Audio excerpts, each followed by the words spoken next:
अब जो इस मार्ग पर, अध्यात्म मार्ग पर, आनंद मार्ग पर चलना चाहते हैं, तुमको एक इंद्रिय के संयम के लिए पांचों इंद्रियों पर संयम करना होगा, ज्ञान इंद्रियों पर। एक बात सुधारने के लिए, ब्रह्मचर्य का रक्षा तभी वो उपासक कर सकता है जब सर्वतोभावेन ब्रह्मचर्य होगा। एक जनेन्द्रीय के ही ब्रह्मचर्य की पुष्टता का जब आप लक्ष्य कर लोगे, तो उसकी पुष्टता के लिए आपको सर्वतोभावेन ब्रह्मचर्य धारण करना पड़ेगा। सर्वतोभावेन नेत्र का ब्रह्मचर्य, जो नेत्र किसी को भी देखकर भोग कामना कर लेते हैं, भोग बुद्धि से देखते हैं वस्तु को, व्यक्ति को, किसी को भी, ये नेत्र से व्यभिचार हो रहा है, इसीलिए सावधान रहना चाहिए। जैसे नाटक, सिनेमा आदि हैं, वहां तो जान रहे हो चित्र हैं, पर उनमें जो अभिनय करने वाले जन हैं वो तो संसारी जन ही है ना। उनका पहनावा, ओढ़ावा, हाव भाव, अंग प्रत्यंग, अगर आप भगवत भाव से युक्त है तो संपूर्ण सृष्टि में कहीं भी दृष्टि जाए अपने प्रभु की भावना होती है, पर वहां तक पहुंचने के लिए आपको त्यागना होगा ना। आप किसी का अनुकरण न करें, आप अपनी स्थिति को देखें। अगर आप किसी का अनुकरण करते हैं कि हमने उनको देखा है, वो टीवी देख रहे हैं, तो टीवी में क्या देख रहे हैं, कहां स्थिति है, हमें क्या पता। हमको जहां पहुंचना है उसके लिए हमारे लिए बाधक है, हमें नहीं देखना है। अगर आप माना कि कोई नाटक ही देख रहे हैं, कोई ऐसे सीरियल ही देख रहे हैं, पर उसमें अभिनय करने वाले तो संसारी भोगी पुरुष ही है ना। आप कोई त्यागी जितेंद्रीय महात्मा को थोड़ी देख रहे हैं, तो उस देखने में तन्मयता आती है। जिसको हम देखते हैं उस पर हम आसक्त होते हैं, तभी तो उसका सुख दुख अनुभव होता है। देखो कोई ऐसी रोने वाली सीन आए तो रोना आ जाएगा, हंसने वाली आ जाए तो हंसना आ जाएगा, ऐसे तो उसका प्रभाव हम पर पड़ रहा है ना।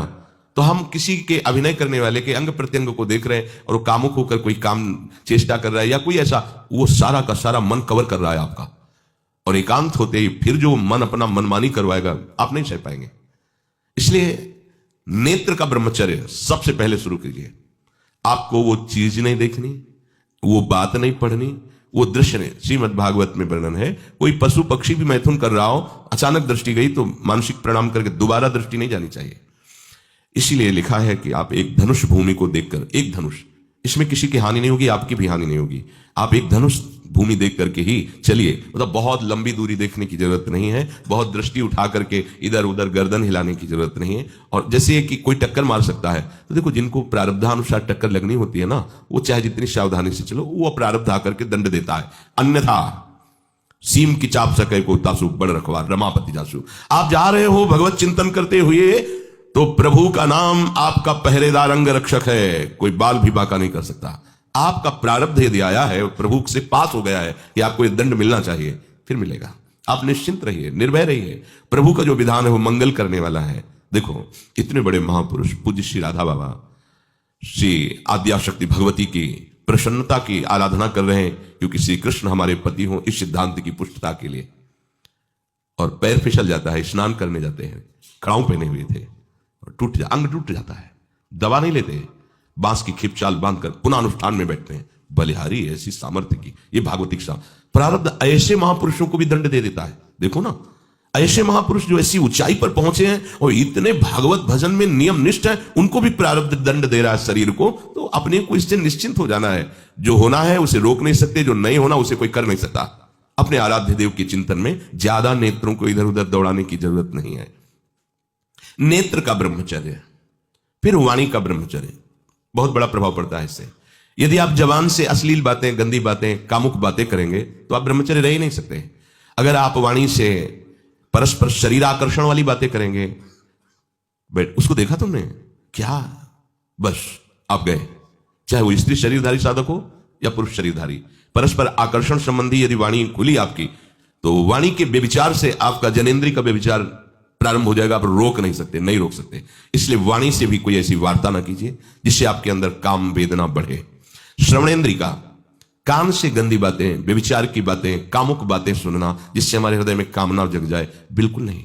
भले वो किसी को लेकर टीका टिप्पणी की जा रही हो, देखो वो साधक है, उसको हमने देखा वहां ऐसे देख रहा था, वैसे कर रहा था, वो तो आपको समझ में आ रहा है कि किसी साधक की बात करें, वो तुम्हारे नाश के लिए उपाय कर रहे हैं जो आपको ऐसी बात बता रहे हैं। क्यों? क्योंकि आप भी तो साधक हैं। श्रवणेन्द्रिय का व्यभिचार हो रहा है। आराध्य देव के सिवा और कोई बात कान से सुनना उसे व्यभिचार कहते हैं। इसलिए महाप्रभु कहते श्रवण फूटो, जो अन सुनो। ऐसा हमारा अगर कान कुछ और सुने तो फूट जाए, नेत्र कुछ और देखें तो ये नेत्र नष्ट हो जाए, वाणी कुछ और बोले तो मुख हो जाए। हमारी श्रवणेन्द्रिय का व्यभिचार नहीं होना चाहिए। धर्म की बात, अपने आराध्य देव की बात, शास्त्र सम्मत बात हम श्रवण करें। अन्यथा अगर कोई ऐसा मित्र है या हमारा साथ में रहने वाला है, कोई किसी भी साधक की को लेकर बात कर रहा है, तो भी हमें कान में उंगली डाले नहीं।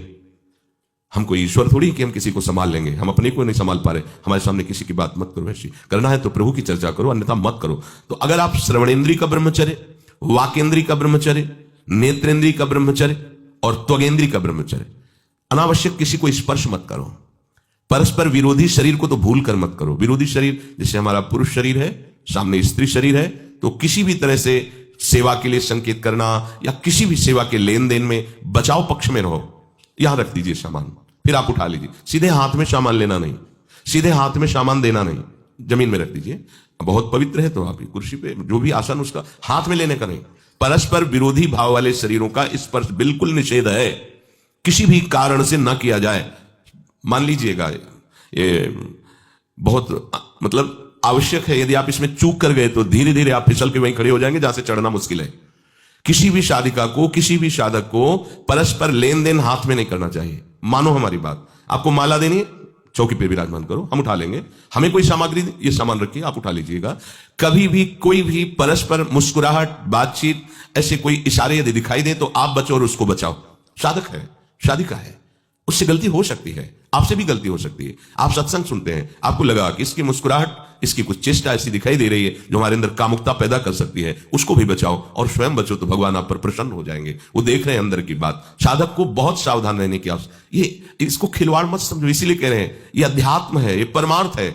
आपको लगेगा नहीं कि क्या हुआ, मैं कहां भ्रष्ट हुआ, ऐसी जगह खड़े हो जाओगे कि जान भी नहीं पाओगे कि मैं कहां चढ़ रहा था, दोबारा उत्साह भी नहीं आ पाएगा। बात अच्छे से समझ लीजिए। तो हमारी त्वगेंद्री का व्यभिचार ना होने पावे, सहसा किसी का इस पर, किसी की भी अगर सेवा करने का सौभाग्य मिले, फिर उसमें ये प्रश्न नहीं उठता। अगर कोई गिरा पड़ा है, भला ऐसी स्थिति में कि मुझे अत्यंत आवश्यक है उसे उठाना, अगर नहीं उठाते तो वो कष्ट पा रहा, अचानक कोई गिर जाए, फिर हम ये नहीं देखेंगे, फिर ये हम सूत्र नहीं स्वीकार करेंगे कि अब हम तो ब्रह्मचारी हैं, अब हम खड़े खड़े देख नहीं, उसको अत्यंत आवश्यकता है हमारी। अब उस समय हम भूल गए अपने आप को और उसको उठा करके अगर हमें अस्पताल ले जाना, अस्पताल ले जाएंगे, जरूरत है हम उसकी सेवा करेंगे। सावधान, वो भगवत भाव से की हुई सेवा तुम्हारे अंदर आध्यात्मिक शक्ति पैदा करेगी, काम भावना नहीं पैदा करेगी। हमारी मां बीमार हो और हमें उसे पता चला कि शौच कर दिया है, हमें शौचाना पड़े, हमें उसका मल धोना पड़े, तो क्या हमें काम जागृत हो जाएगा? क्या मेरी मां है, हमारी बुद्धि कभी ऐसी नहीं होगी। आपका पिता है, आप लड़की हो, कोई दूसरा रह नहीं गया और वो बीमार है, आपको ऐसी क्या काम जागृत हो जाएगा? क्या अगर ऐसी सेवा में काम जागृत होता तो कोई नर्स ही अस्पताल में नहीं होती। हर सेवा उसको करनी होती है, नर्स को, चाहे वो स्त्री शरीर हो चाहे पुरुष शरीर हो, परस्पर विरोधी शरीरों की सेवा, पर कहीं काम थोड़ी जागृत होता है, क्योंकि उसको अपने सेवा धर्म से मतलब है। तो ये सेवा के समय इस सूत्र को न देखा जाए, पर ध्यान रखें, अत्यंत आवश्यक जहां आपके सिवा नहीं हो सकता, वहां अगर हमें ऐसा अवसर मिलता है कि सेवा उसे हो सकती है, तो हम पहले उसे प्रेरित करेंगे। और अगर ऐसा है कि अब कोई नहीं है, फिर हमारा परम धर्म जागृत हो जाता है परहित का। अगर हमारा कोई निंदा भी करे, कोई शरीर की भी हानि हो जाए, अब हम परवाह नहीं करते। परहित सरिस धर्म नहीं भाई, इससे बड़ा कोई धर्म नहीं है। पर ध्यान रखें, भगवान को साक्षी करके ये उस समय की बात है जहां बिल्कुल कोई अब गुंजाइश नहीं रह गई है। त्वगेंद्री को ऐसे सहसा किसी आप पुरुष शरीरधारी पुरुष को भी सहसा, इससे आप में शक्ति जागृत होगी। यदि आप वाणी को मौन रखते हैं, भगवान नाम जप करते हैं और सत्य बोलते हैं, तो आप जब कभी जो कुछ भी बोलेंगे वैसा ही सत्य होगा। गांधारी जी ने कोई तप नहीं किया था, जब सुना कि मेरा ब्याह धृतराष्ट्र से हो रहा है जो बाह्य नेत्र रहित हैं, उसी समय पट्टी बांध ली कि जब मेरा पति संसार को नहीं देख सकता तो मैं भी संसार को नहीं देखूं, जब मेरा पति मेरे रूप को नहीं देख सकता तो मैं भी किसी के रूप को नहीं देख, पट्टी बांध ली थी।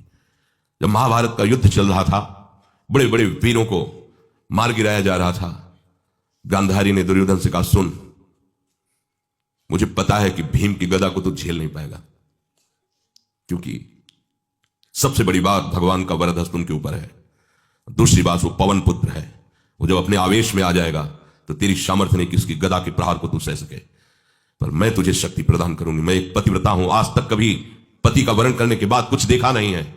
मैं अपने नेत्रों की पट्टी खोलूंगी, तू नग्न होकर मेरे सामने आ जाना, मेरी दृष्टि पड़ते ही वज्र का शरीर तेरा हो जाएगा, किसी की सामर्थ्य नहीं कि तेरे उस अंगों को तोड़ सके।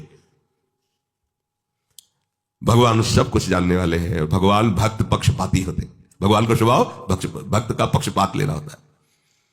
वो अपने महल से कॉरिडोर से जा रहा था गांधारी जी के पास, भगवान आ गए झट से, तो तुरंत उसने हाथ ऐसे लगा लिया, भाई शर्म आनी चाहिए यार, तो हस्तिनापुर के सम्राट पद पर अभिषिक्त होने के लिए तैयारी कर रहा है, नंगे घूम रहा है गली में।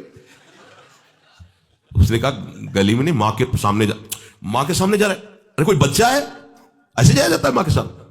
उसने कहा मां ने कहा है कि हम पट्टी खोलकर तुम्हें देख लेंगे तो तुम्हारा शरीर वज्र का, चलो माना, मां की आज्ञा का पालन करो, तो थोड़ा इन अंगों को तो ढक लो, तुम तो बड़े हो, कोई बच्चे थोड़ी मां के सामने ऐसे चले जाओगे, ढकना चाहिए तुम्हें। वापस कर दिया। वो यहां ऐसे पत्तों से ढका, वस्त्र नहीं पहना, मां की आज्ञा ऐसे पत्ते से ऐसे कमर से ऐसे ढक लिया, पीछे आगे ऐसे। गांधारी जी ने पट्टी खोली और जे भी देखा पूरा शरीर वज्र का हो।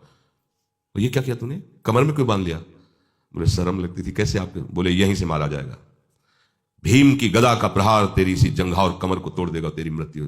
मान गई, प्रभु के विधान के आगे किसी का बल काम नहीं करता। गांधारी, ये केवल आंख में पट्टी बांधने की सामर्थ्य थी कि मेरा पति यदि अंधा है तो मैं भी किसी रूप को नहीं देखूंगी। अगर आप वाणी में संयम में रहते हैं ना, वो और भजन करते हैं और सत्य बोलते हैं, तो आप जो बोलेंगे वही होगा। पर ऐसा कुछ अनर्थ वो बोलता ही नहीं, क्योंकि ऐसा संयमी जान जाता है कि इन सब का फल भगवत प्राप्ति है, किसी को कष्ट देना नहीं है। एक एक इंद्री का जब आप ब्रह्मचर्य संयम करोगे तब आपका वीर संयम होगा। ध्यान रखना, आप नेत्रेंद्री से गंदे चित्र देखें, श्रवणेंद्री से गंदी बातें सुने, वाणी से गंदी बातें बोलें, रसेंद्री से गंदा भोजन करें और सोचे ब्रह्मचर्य रह जाएंगे, तो बिल्कुल नहीं, कदापि नहीं। ब्रह्मचर्य कोई खिलवाड़ नहीं है। जो ये तो हुआ इंद्रियों का, फिर आता है अंतःकरण का ब्रह्मचर्य। हमारा मन काम की तरफ तभी जाता है जब उसको निज सुख नहीं मिलता। ध्यान रखना, सृष्टि में जितने भी दुर्गुण दुराचार होते हैं उनमें दो प्रधान होते हैं, एक काम भोग और एक धन, और सब छोटी मोटी बातें हैं। प्रायः जितने भी हिंसा होंगी, जितनी भी भयानक घटनाएं होंगी, भयानक युद्ध होगा, उन दो में अंतर्गत ही होगा, दो के अंतर्गत ही होगा। या उसका कहीं ना कहीं काम से संबंध, स्त्री संबंध से या धन संबंध से है। चाहे जो भी घटना हो उसको देख लेना, प्रधानता दो में ही होगा, कंचन और कामिनी। कीर्तिवान तो कोई बिरले ही होते हैं, तो वो तो बहुत आगे की बातें हैं। पर प्रायः जितने भी युद्ध हैं, जितनी भी हिंसा है, जितना भी भयानक कुकृत्य है, इन दो में ही होता है। उपासक को यह बात समझनी चाहिए, मन को समझाना चाहिए, सच्ची मानी। मतलब वाणी में शब्द नहीं होता इन बातों को बताने का, यदि कहीं मन को समझाना चाहिए। देखो, अपने लोग उपासक हैं, हम जहां जहां आसक्त हो रहे हैं उसमें हमारे मन का केवल भ्रम है। शरीर के द्वारों में कहीं सुख है, घृणित द्वारों में कहीं सुख है। अगर सुख होता तो इनके भोगने के बाद हृदय कह देता कि अब कछुनाथ न चाहिए मोरे, शांत हो जाता। फिर ऐसा क्यों होता है कि उसको एक जगह तृप्ति नहीं होती? क्योंकि वहां सुख है नहीं। फिर सोचता है शायद उसमें हो, उसमें हो, उसमें हो। पूरे के पूरे युग के युग व्यतीत हो गए, कल्प के कल्प व्यतीत हो गए भोगते हुए, क्या सुख मिला? क्या स्त्री शरीर सोचता है पुरुष शरीर में सुख है, पुरुष शरीर सोचता है स्त्री शरीर में सुख है, या आदि आदि। अगर सुख होता तो पूरे ब्रह्मांड में पशु पक्षी कीड़ा मकोड़ा सब मैथुन धर्म से युक्त है, ये सब सुखी हो जाते हैं ना। जो जितना भोगा सकते उतना ही दुखी। देख लो, अशांत, क्लिष्ट, परेशान और पापाचरण युक्त। ये क्या है? मन को समझाइए। वैरागी भगवत मार्ग का पथिक मन के द्वारा ऑपरेशन करता है हर वस्तु का। ये सब, इसको ऐसा ना समझे कि बड़ी गुप्त बातें हैं। गुप्त बातें हैं प्रिया प्रीतम के दिव्य चिदानंदमय रहस्य की। ये गुप्त बातें नहीं, इनको समझो खोल करके। यदि आप किसी भी तरह से हस्तमैथुन आदि के द्वारा, गंदे दृश्य देख करके, गंदी क्रियाओं के द्वारा आप अपना नाश करते रहेंगे, तो ना आप इस लोक में सुखी रहेंगे ना परलोक में। मान लीजिएगा, ये बातें ना तो कही जाती हैं और ना सुनी जाती हैं और ना समझी जाती हैं। इसीलिए हमारा बहुत ही आगे की पीढ़ी जो सनातन धर्मावलंबी, जो भागवत, हर देश से महान भारत देश को क्यों कहा गया? ऐसा भी है कि अन्य देश स्वीकार किया जाता है कि हमसे धनी है, स्वीकार किया जाता है कि वैज्ञानिक तत्वों में भी वो हमसे आगे हैं, पर भारत को महान धर्मशाली देश कहा गया है। कोई भी किसी भी देश का धर्मगुरु हो, हमारे देश में आएगा, हमारी ऋषियों के सूत्रों से ही अपने धर्म को पुष्ट करेगा। साफ का मूल जड़ भारत धर्म का है। कहीं भी हो, कहीं भी देख लो, चाहे जिस देश का नाम लो, कहीं ना कहीं किसी भारत के ब्रह्म ऋषि की छाप लेकर के डोल रहा है।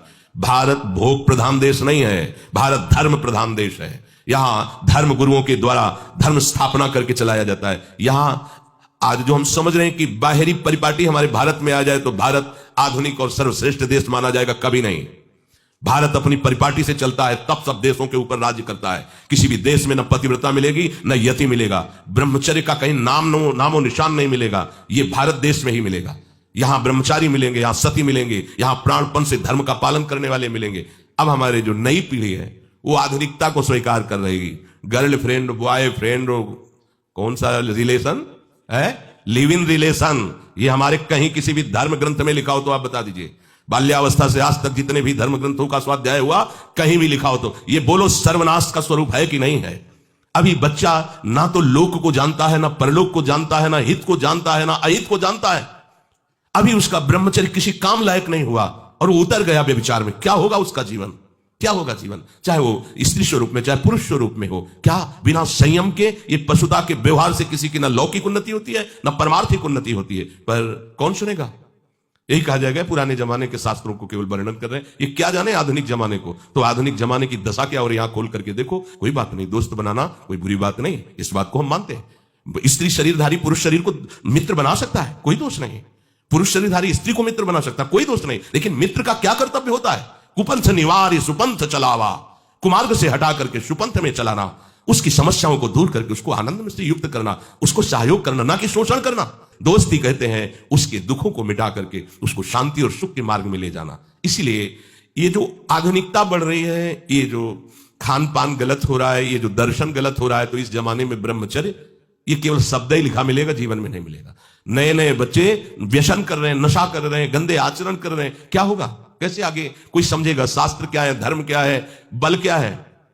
आज नवयुवक 16 से 28 के बीच में कोई ऐसा नहीं दिखाई देता है जिसमें आध्यात्मिक थोड़ा भी बल हो, काम क्रोध आदि सहने की सामर्थ्य हो। अपने बूढ़े माता पिता को थप्पड़ मार रहे हैं, बूढ़े माता पिता को गाली दे रहे हैं। बूढ़े माता पिता जिन्होंने खवा पिला के इतना बड़ा, उन्हें अनाथालय भिजवाया जा रहा है, उनको छोड़ दिया जा रहा है। आप विदेश घूम रहे हैं, उनके खाने की व्यवस्था घर में नहीं। क्या है ये, आज आधुनिक विद्या का ये प्रभाव है।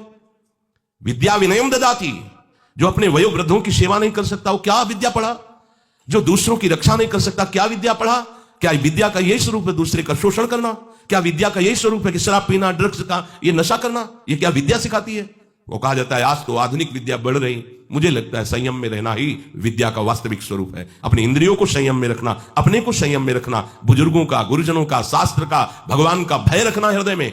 ऐसा नहीं, आप तभी निर्भय हो पाओगे यदि शास्त्र का भय नहीं, भगवान का भय नहीं, धर्म का भय नहीं, तो फिर आप वहां पहुंच जाओगे जहां भय ही भय।